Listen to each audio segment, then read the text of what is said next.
Now, let's talk about the supplements that can help with dementia, okay? So these are supplements and foods that you can do right now that will assist you if somebody in your family is dealing with dementia, okay? Number one, caprylic acid or coconut oil, okay? Now you may say, what the heck? Now remember, we talked about certain parts of the brain not necessarily working effectively. They're not able to metabolize as effectively what they love, and that is sugars. So if you cannot metabolize sugars, the glucose like the brain loves to eat, you have to give it another energy source. Caprylic acid or coconut oil allows the body to make ketones better. Now remember, we talked about this in fasting. We talked about the brain also loves a product called ketones. This is when the body starts to break down fat and it makes these ketones that the brain loves as a source of energy. Okay, you ever smell somebody who's fasting? They have a funky breath. Well, that's ketones. You're actually smelling ketones being developed or metabolized. These are called ketones. Well, the ketones, the brain loves ketones, okay? They love ketones. It's a really good source of energy, okay? So if you are taking in coconut oil or you're doing more caprylic acid, the brain loves to convert that fat into ketones for the brain. Now, we just said that when you're dealing with dementia, the brain is not able to metabolize the glucose what it usually does as effectively. Well, think of now you have a hybrid car. The brain now has a hybrid engine. Instead of it just loving to use gas, now it's a hybrid engine. It can't break down the gas. It can't break down glucose like it used to. So what does it do? It goes to the battery energy, better known as ketones. And now the ketones allowing the brain to work more effectively.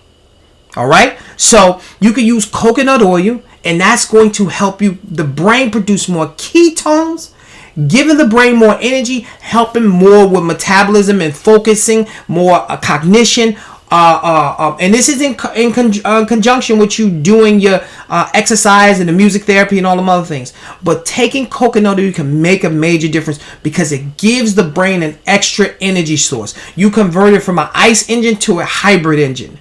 And the hybrid engine is going to work more effectively, okay? So, coconut oil. Number two, omega-3s. We always talk about omega-3s. Omega-3s reduce inflammation. We want to keep inflammation down in the brain. The brain is 40% fat. We want to put the good fat up in the brain. We already did the coconut oil. Now we're going to do the omega-3s. And you want to make sure it's a concentration of DHA, the fat that has a direct effect on neurotransmitter function, as well as it also feeds the neurons. Okay, we already talked about the neurons and how the amyloid plaque can actually squeeze them out. So now we're talking about giving something that actually feeds the neurons, and that is DHA, that part of omega-3, and it keeps inflammation down. Okay, is a supplement out there called Hoopazine A. This improves oxygenation to the blood. So Hoopazine A improves oxygenation to the blood, improves blood flow to the improves oxygenation to the brain, improves blood flow to the brain, okay? So, Hoopazine A. We all know about Ginkgo Biloba. What does Ginkgo do? Another one. Improves oxygenation to the brain. Remember, when you're dealing with dementia, you want to get blood flow and you want to get oxygen, more oxygen up to the brain. Now, if you're on blood thinners, you may want to watch out for Ginkgo. But if you're not, Ginkgo Biloba is effective for dealing with anything that has to do with the brain, even including dementia and prevention. Lion's mane mushroom. I don't need to go through how effective lion's mane is. Go back to my old video and see how effective lion's mane. I break it down for a good 5 minutes. Lion's mane mushroom is one of the best things that is one of the best supplements, one of the best foods that can actually feed the brain.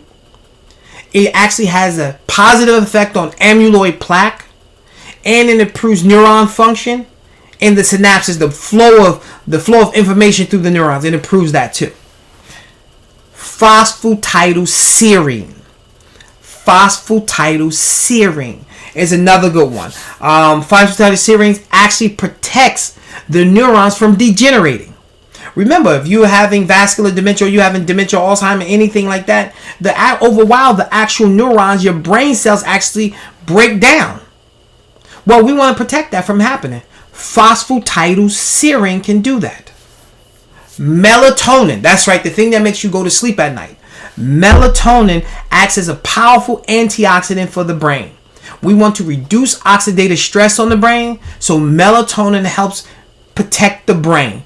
Okay, so melatonin, you want to do about 3 to 5 milligrams a day. They even say higher milligram dosage. You could probably get up to like 10 milligrams if somebody's dealing with dementia. And people also have dementia issues. After a while, they actually start having problems with sleeping. Melatonin is also going to assist them. They'll get up in the middle of the night and all those other things. Okay, turmeric, especially curcumin. You want to make sure your curcumin is bound to fat.